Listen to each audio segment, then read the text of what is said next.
मंदिर आप प्रश्न करें, आपको जवाब दे सके, मूर्ति बोल सके, ऐसा मंदिर बनाना चाहता हूं। ये मेरी इच्छा है, ये मेरा लक्ष्य है, ये मेरा चिंतन है। और उसके लिए शिष्यों के पास मुझे अगर जाना पड़ेगा जाऊंगा, क्योंकि वो मेरे पुत्र हैं। अगर मेरे पास नहीं होगा तो मैं लगाऊंगा, क्योंकि मुझे मालूम है कि इसके बाद उस पैसे का और कोई उपयोग है, दुरुपयोग होगा। बेटे होंगे तो होटल में फाइव स्टार होटल में जाकर रोटियां खाएंगे, ये होगा। मेरे लिए वो काम नहीं आ सकता। मैं ऐसा धृतराष्ट्र बनना भी नहीं चाहता, दुर्योधन पैदा करके मर जाऊंगा, ऐसा नहीं चाहता हूँ मैं चाहता हूँ कुछ ऐसा हो विज्ञान को जवाब दे सकूं। ये लक्ष्य है, चिंतन ये है, इच्छा ये है, आकार ये है। ये प्रवीण जोशी को भी ये कहा कि कुछ मुझे ऐसा करना है जो मैं काम कर सकूं। अगर भगवान की प्रेरणा होगी तो हो जाएगा, मैं करके दिखा दूंगा कि वहां जाते ही समाधि लग सकती है, मेंटल पीस मिल सकता है। ऐसा क्रिया, ऐसा कार्य प्रारंभ किया है और ट्रस्ट बनाया है। उसमें बेटों का नाम नहीं लिखा है मैंने, एक भी बेटा उसमें नहीं है, बाहर के लोग हैं। जिसे कल बेटे उसके ऊपर हावी नहीं हो सके कि नहीं हमारे पिताजी ने बनाई है, हमारी चीज है, हमारी कोई चीज है ही नहीं। उद्देश्य, लक्ष्य, चिंतन ये है। इन उसमें बताया कि साधना करें, और जैसा मैं अष्टलक्ष्मी साधना को करवाऊंगा, या शाम को दूसरी साधना करवाऊंगा, कल तीसरी साधना करूंगा, कल शाम को वापस चला जाऊंगा। तो 2 दिन का शिविर है, 2 दिन का प्रयोग है, 2 दिन के लिए आपने बुलाया है, और उसके बाद दूसरी जगह प्रयोग है, वहां जाऊंगा। मगर आने वाली पीढ़ियां 1.25 लाख मंदिर जाप नहीं कर सकती, उनके पास इतना टाइम नहीं होगा। वो नौकरी करेंगे, थके हुए आएंगे, तो फिर आप माला लेके बैठेंगे तो पत्नी चला गया, आलू लाया कि नहीं लाया, सब्जी बनानी है, तुम साला माला लेके कहा के बैठ गए हो। ये कौन गुरु आ गया तुम्हारे बड़ौदा में, ये क्या चक्कर चला रखा तुम्हारा, आयु लेके नहीं आ सकते थे क्या? क्या करें, मंदिर जाप करें, गुरु जी की बात माने, इस कर्कसा की रान की बात माने, करें क्या क्या नहीं करें, क्या तुम बहुत दुखी हो जाओगे। शंकराचार्य समझ जाता आने वाली पीढ़ियां कैसे होगी, और समस्या सुलझानी है। क्योंकि समस्या हमारे सामने एक नहीं है, हजारों हैं, रोज नई समस्याएं पैदा होती हैं। कुछ लोग बीमार हैं, किसी को डायबिटीज है, कोई तकलीफ में, किसी के बेटी की शादी नहीं हो रही है, कोई बेटा कपूत हो गया है, घर में लड़ाई झगड़े हैं, धन का अभाव है, समस्याएं हैं, मुकदमे चल रहे हैं, खुद में कमजोरी आ गई है, और भी सैकड़ों प्रकार की समस्याएं उनसे जूझ रहे हैं। और जूझने में मैं आपको साधना सिखाऊंगा तो आप जूझते हुए साधना नहीं कर पाएंगे। तब हम दूसरा शब्द बनाया दीक्षा। अगर वो ऐसा नहीं कर सके तो सदगुरु अपने तपस्या का अंश उसको देकर के उसका कार्य पूरा कर दे। यदि उसने हिमालय में साधना की हो, और हिमालय में साधना वो की हुई हो जो सदगुरु होता है, अर्निंग मेंबर बना हुआ हो, अपना भगवे कपड़े पहना हो, तो गुरु बनेगा। यदि आपके पास 100 रुपए नहीं है और मेरे पास 10,000 रुपए हैं, तो आपको 100 रुपए निकाल के दे सकते, आपका पर्पज सॉल्व हो गया कि ये 100 रुपए ले, तेरा काम चला ले, रोटी खा ले। और अगर तुम साधना नहीं कर पा रहे हो तो फिर दीक्षा प्राप्त करें, वो अपने तपस्या का अंश दे, और दीक्षा अंश दे करके आपको जो इच्छा है, मेरी लड़की की शादी नहीं हो रही, मैं टेंशन में हूँ, मैं बीमार हूँ, मैं टेंशन में हूँ, घर में लड़ाई झगड़ा चल रहा है, बेटी अच्छे रास्ते पर नहीं चल रही है, बेटा कपूत है, पुत्र पैदा नहीं हुआ है, मैं खुद बीमार हो गया हूँ, डायबिटीज हो गई है, और समस्याएं तो आपके जिंदगी में 15-20 समस्याएं तो होंगी ही होंगी, और उसका कोई हल निकल नहीं रहा है, कोई रास्ता नहीं निकल रहा है, कोई साइंस के पास रास्ता है ही नहीं उसका। बस वो आपको टैंकुला दे सकती है, गोलियां दे सकती है, और कोई रास्ता नहीं बचा है। ये हो सकता है कि पहले आदमी की ब्राह्मण आशीर्वाद देता है, 27 हो, 100 साल की उम्र जिए, 27 होने का मतलब है। अब 27 तो हो ही नहीं सकता, कुछ संभव है ही नहीं। 60 साल, 50 साल, 55 साल, और 70 साल के हो गए तो लोग आज से 70 साल के हो गए, जिंदा है अभी तक। आज क्या हो गया, मरे नहीं, कुछ हुआ नहीं। और भूल चुका आप 80 साल ले गए तो फोटोग्राफर आएंगे, ये अखबार वाले आएंगे, यू आर 80। हुआ क्या, जिंदा कैसे रह गए आप, अभी तक जिंदा है, सांस कैसे ले रहे हैं। बेटे दुखी, साला मरे ही नहीं, साला ये मरे तो कुछ हिस्सा तो मिले। अब वो 100 साल वाली जिंदगी चली गई, मगर बन सकते हैं दीक्षा के माध्यम से। स्वस्थ बने, जिए, और मौज के साथ जिए, और मस्ती के साथ जिए, और रोग रहित होकर के जिए, और तनाव रहित होकर के जिए, और समस्याओं को छुटकारा मिलकर के जिए। ऐसा जीवन जिए, वह जीवन है आपका। इस प्रकार की समस्याओं को दूर करने की क्रिया, जो भी आपकी समस्या है, मेरी समस्या और है, आपकी समस्या और है, आपकी समस्या और है, समस्या तो होगी। अब मैं कहूंगा तो ये मंदिर जाप कर, बेटी की शादी होनी है, 1.25 लाख मंदिर जाप कर, अब 6 महीने उसमें गए, अब वो गए तो फिर समस्या बीमारी आ गई, डायबिटीज हुई। अब डायबिटीज के लिए फिर मैं आपको दूसरी विद्या बताऊं, ये 7 बार उसमें लग गए, तो आप खत्म हो जाएंगे। न मैं मिलूंगा, ना आप मिलेंगे। इस सीधा शॉर्टकट रास्ता, होटल में गए, खाना खाया, अपना पेट भरा, आ गए, ऑल राइट। जमाना फास्ट फूड का हो गया है। तो शंकराचार्य समझ रहे थे कि सीधा कोई ऐसा गुरु मिल जाए, वो बता रहा है तुम्हारी जिंदगी के रास्ते में एक बार गुरु जरूर मिलेगा तुम्हें, अगर तुम्हें अक्ल है तो उसमें उसका पांव पकड़ लीजिए, मत छोड़िए, फिर नहीं तो वो अपने रास्ते पे चला जाएगा, तुम शमशान की ओर चले जाओगे। दोनों रास्ते अलग अलग होंगे। बुद्धि है, चिंतन है, विचार है, ज्ञान है, पूर्वजों का पुण्य है, तो गुरु का रास्ता पकड़ लोगे, हाथ पकड़ लोगे, अपना हाथ उसके हाथ में सौंप दोगे कि आप डुबो दीजिए या बचा लीजिए, जो भी आपकी इच्छा है। एक बार रिस्क लेके देख लेते हैं। रिस्क तो जिंदगी ली है, या तो गुरु ये डुबो देगा, मार देगा, खत्म कर देगा, लूट लेगा, या हम बच जाएंगे, तो इनमें से एक ही तो रास्ता होगा। और मैं अभी 25-30 साल मरने वाला हूं नहीं, ये मैं आपको और बता देता हूं, मैं आपके राम में और दूसरे लोग 100 साल के हुए नहीं हुए, मैं आपको 100 साल के बाद में जिंदा होकर भी बता दूंगा। अभी 70 साल का जिंदा हूं तो 30-35 साल कुछ बिगड़ने का मेरा है नहीं, मुझे मालूम है क्या होना है क्या नहीं होना है। तो मेरा बिगड़ने वाला नहीं तो मेरे शिष्य का भी बिगड़ने वाला नहीं होना चाहिए, वह भी तनाव रहित होना चाहिए, वह भी संपन्न होना चाहिए, वह भी सुखी होना चाहिए, उसके भी मकान होना चाहिए, धन, वैभव, यश, सम्मान, प्रतिष्ठा और पुण्य जागरण, ज्ञान, चेतना और ईश्वर का दर्शन। दो रास्ते अलग अलग हुए, आध्यात्मिक और भौतिक। भौतिक रास्ता भी आपका पूर्ण होना चाहिए, आध्यात्मिक रास्ता भी पूर्ण होना चाहिए। और हमारे पास समय कम है, उसमें से आधा दिन बीत चुका है, आज आधा दिन और रहा है, और आधे दिन में हमें बहुत तेजी के साथ चलना पड़ेगा। मैंने कहा 8 साल बाद आया हूं, आगे आपका प्यार खींचेगा, हो सकता है 6 महीने बाद आऊँ, हो सकता है 8 साल बाद आऊँ, हो सकता है 20 साल बाद आऊँ, हो सकता है आना हो नहीं हो, मैं कुछ नहीं कर सकता। बहुत आपका मेरा प्राणों का संबंध है, शरीर का कोई संबंध है नहीं। शरीर तो बस देहस्य पुनरागमन होता, शरीर है, आज है, कल चला जाए, कुछ पता नहीं चलता। मगर जो भी चिंतन, जो भी ज्ञान, जो भी विचार, जो भी धारणा, जो भी समाधि, जो भी आपके उनमें कुंडली जागरण क्रिया, जो भी प्रभु के दर्शन,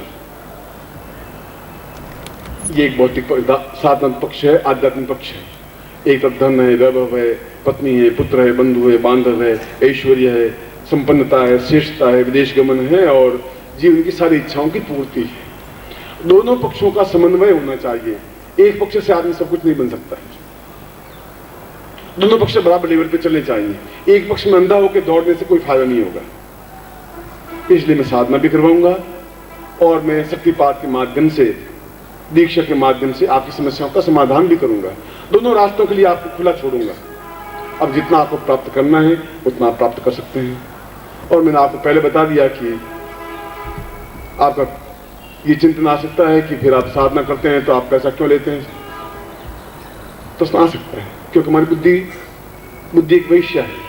श्रद्धा अपने आप में एक पतिव्रता स्त्री है। अब डिफरेंस है ऐसी, वैश्या किसी की नहीं हो सकती, पतिव्रता स्त्री अपने पति को ही मानेगी। श्रद्धा है तो गुरु हूं, शिव है, विष्णु है, ब्रह्मा है, देवी है, जगदम्बा है, दुर्गा है, भवानी है, सब कुछ है। और नहीं श्रद्धा है तो मार दीजिए, सीढ़ी उठा के फेंक दीजिए, मार दीजिए, आप गला पकड़ेंगे नहीं, आप वो नहीं, ये तुम क्या कर रहे हो, वो तो नहीं पकड़ेंगे। आपकी श्रद्धा कितनी लाभ उतना मिल पाएगा। इसलिए आपका एक एक पैसा उस मंदिर के लिए खर्च होगा। मेरे बेटे के लिए और मेरे मुंह में जाएगा तो गौ मांस के बराबर है, मुझे उसको नहीं चाहिए, पैसा धन चाहिए नहीं तुम्हारा, कोई आवश्यक नहीं है। पर जीवन का एक लक्ष्य होना चाहिए, जीवन का एक चिंतन होना चाहिए, जीवन का एक विचार होना चाहिए। प्रवीण जोशी ने कहा गुरुदेव बड़ौदा आइए, एक बार आप प्रवचन करिए। और मैं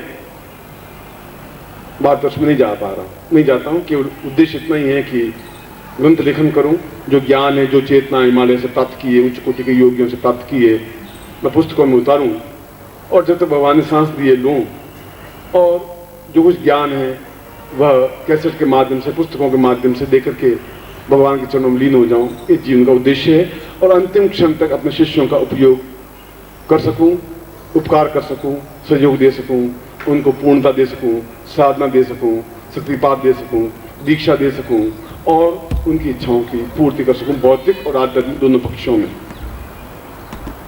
इसलिए मैं ठीक 4 बजे फिर आपके पास आऊंगा। अभी तो एक समारंभ शुभारंभ हुआ है, उसमें अष्टलक्ष्मी प्रयोग संपन्न करवाऊंगा। और जो दीक्षा लेने वाले हैं, दीक्षा लेने का मैंने आपको अर्थ समझाया। दीक्षा लेने का मतलब है कि हमारी इच्छा की तुरंत पूर्ति, आप भी जिंदा हैं, मैं भी जिंदा हूँ। और जो तो मैं रहता हूँ, दिल्ली में रहता हूँ, नजदीक है, इंडिया में रहता हूँ। यहाँ मैं पूरा संसार घूम चुका हूँ, भारतवर्ष में, पाकिस्तान जा चुका हूँ, चीन भी जा चुका हूँ, कोई देश, अफ्रीका का कोई देश बचा नहीं है। नेहरू में भी जा चुका हूँ तुम्हारे, क्यों आधे से ज्यादा हिंदुस्तान तो इंग्लैंड में बसा हुआ है, और वहां पर भी 1.5-2 लाख शिष्य होंगे, तो यही शिष्य नहीं है, मगर वो भी उतना याद करते हैं। और मैं बता रहा हूं कि मैं आपको दीक्षा दे रहा हूं, 2 महीने बाद आप रिजल्ट देखिए। ऐसा नहीं हो सकता 2 महीने बाद बच्चा पैदा हो जाए, तो 9 महीने बाद बच्चा पैदा होगा, 9 महीने बाद ही होगा, पर गर्भधारण तो हो ही जाएगा, गारंटी के साथ में, चैलेंज के साथ में। अब तुमको 2 महीने बाद बच्चा पैदा करके दिखा दो, तो प्रकृति है, प्रकृति के ढंग से चलेगी, मगर आपकी समस्याओं का समाधान हो पाएगा। मैंने आपको दोनों रास्ता बताया, और मैं नहीं बोल रहा हूँ, शंकराचार्य बोल रहा है, मैं तो उसकी व्याख्या कर रहा हूँ आपके सामने। मैं समझा रहा कि दोनों क्रियाएं हमारे लिए जरूरी है। अष्टलक्ष्मी प्रयोग जरूरी है, और ठीक 4 बजे का मतलब 4 बजे मैं आऊंगा ही, और तब तक गुरुजी मिलेंगे आपसे, आप अपनी समस्याएं बताएंगे, आप में जो दीक्षा लेना चाहेंगे वो दीक्षा लेंगे। गुरु दीक्षा का मतलब है आपका और मेरा संबंध, उसको गुरु दीक्षा कहते हैं। मैं कह दूं पार्वती बाई मेरी वाइफ है, पार्वती बाई मेरी वाइफ, उस पार्वती बाई मेरी वाइफ नहीं बनेगी। वाइफ तब बनेगी जब अग्नि स्थापन होगी, एक ब्राह्मण होगा, उसके साथ 8 फेरे खाऊंगा, वो मंत्र पढ़ेगा, तब वो पार्वती बाई मेरी वाइफ बनेगी। फिर बच्चे पैदा होंगे तो लीगल बच्चे पैदा होंगे। आप मुझे गुरुदेव गुरुदेव कहते रहे, मैं आपको शिष्यदेव कहता रहूं, उससे तो कुछ होगा नहीं। जब आपके साथ मेरा संबंध बनेगा, वो संबंध बनने की क्रिया को दीक्षा कहते हैं, वह गुरु दीक्षा है। और समझा रहा हूं गुरु दीक्षा किसे कहते हैं, विशेष दीक्षा किसे कहते हैं, समझा रहा हूं आपको। आप चिल्लाते रहे गुरुदेव की जय हो, मैं भी चिल्ला रहा हूँ शिष्यदेव की जय हो, अब उसे पार्वती बाई की जय हो, पार्वती बाई की जय हो, उस बात में मेरी वाइफ बन नहीं सकती। वह एक संबंध है। उसके बाद आपका हाथ मेरे हाथ में, फिर आपकी जिंदगी मेरे हाथ में, फिर मेरी ड्यूटी है कि मैं आपको उस पार लगाऊं, भौतिक और आध्यात्मिक दोनों दृष्टियों से। वह गुरु दीक्षा हुई, वह विशेष दीक्षा हुई जहां अपनी समस्याओं का समाधान करते हैं। ये साधना हुई जो जीवन में आवश्यक है, जिसके माध्यम से हम प्रभु के, इष्ट के साक्षात दर्शन कर सकें। और शंकराचार्य अंत में कहते हैं कि इतना होने के बाद ही आदमी के पुण्य, इस जीवन के पिछले जीवन के पाप और पुण्य आड़े आते हैं। पिछले जीवन के पाप हैं तो मेरे जाने बाद सोचेंगे कि फायदा क्या होगा, ऐसे सैकड़ों गुरु बड़ोदम आए चले गए, ये भी आके चले गए, छोड़ो। तो समझना चाहिए कि मेरे इस जीवन के पिछले जीवन पाप आड़े आके मुझे बुद्धि दे रहे हैं। पुण्य आड़े आएंगे, छोड़ दीजिए, देख लेते, एक्सपेरिमेंट करके देख लीजिए, कर लेते हैं, इस समस्या का समाधान कर लेते हैं। चौथी पंक्ति में शंकराचार्य कह रहे हैं कि इसी से मालूम पड़ जाता है कि आदमी पशु तुल्य है या मानव तुल्य है। पशु और मनुष्य में डिफरेंस इतना ही है, पशु भी सांस लेता है, मनुष्य भी सांस लेता है। पशु भी बच्चे पैदा करता है, मनुष्य भी बच्चे पैदा करता है। पशु भी घास खाता है, मनुष्य भी अन्न खाता है। पशु भी मर जाता है, मनुष्य भी मर जाता है। डिफरेंस क्या हुआ है? दोनों एक जैसी क्रिया करें। पशु सोच नहीं सकता, विवेक नहीं कर सकता, मनुष्य विवेक कर सकता है, ये उचित है या अनुचित है। पशु तो खूंटे से बांध दिया। इसलिए आप पशु हैं या मनुष्य हैं, ये तो आप निर्णय कर सकते हैं। ये है कि ये 4 पैर वाला पशु है, हम 2 पैर वाले पशु हैं। डिफरेंस इतना ही है, शंकराचार्य कह रहे हैं। मगर ये आश्चर्यजनक है कि ये 2 पैर वाला पशु चल रहा है, ये आश्चर्य। डिफरेंस गैपिंग कुछ नहीं है, बस फिर भी घास खा करके दूध तो पैदा कर रहा है। हम तो रोटी खा करके केवल मल पैदा कर रहे हैं, और मिठाई खा करके भी मल ही पैदा कर सकते हैं, और कुछ नहीं कर सकते। मिठाई खाएंगे, जलेबी खाएंगे, रसगुल्ला खाएंगे, घेवर खाएंगे, बनेगा मल, और वो घास खा करके भी दूध पैदा कर लेगा। हमसे पशु इसलिए ज्यादा श्रेष्ठ है। मगर विवेक हम में ज्यादा है। विवेक तब पैदा होगा जब आपके सामने सदगुरु पैदा होगा, सदगुरु मिलेगा। आज के दिन था, रास्ते पर आप चल रहे थे, मैं इस रास्ते पर चल रहा था, बीच में आप मिल गए, एक क्षण के लिए मिले, एक दिन के लिए मिले। आप हाथ पकड़ा देंगे, पकड़ लूंगा, आप छुड़ा के चल देंगे, तो आप अपने रास्ते पे चलेंगे। ये रास्ता सीधा शमशान की ओर जा रहा है, जहां आप जा रहे हैं। आज नहीं, 20 साल, 25 साल, 50 साल बाद फिर अगले जीवन में गुरु मिलेगा, नहीं मिलेगा। मैंने तो आपको आपके पूर्वजों के नाम स्मरण करवाए। मैंने तो एक ठोकर मारी है। ओम परम तत्वाय नारायणाय गुरुभ्यो नमः। ओम ह्रीं मम प्राण देह रोम प्रतिरोम चैतन्य जाग्रय ह्रीं ओम नमः। ओम भूर्भुवः स्वः तत्सवितुर्वरेण्यं भर्गो देवस्य धीमहि धियो यो नः प्रचोदयात्।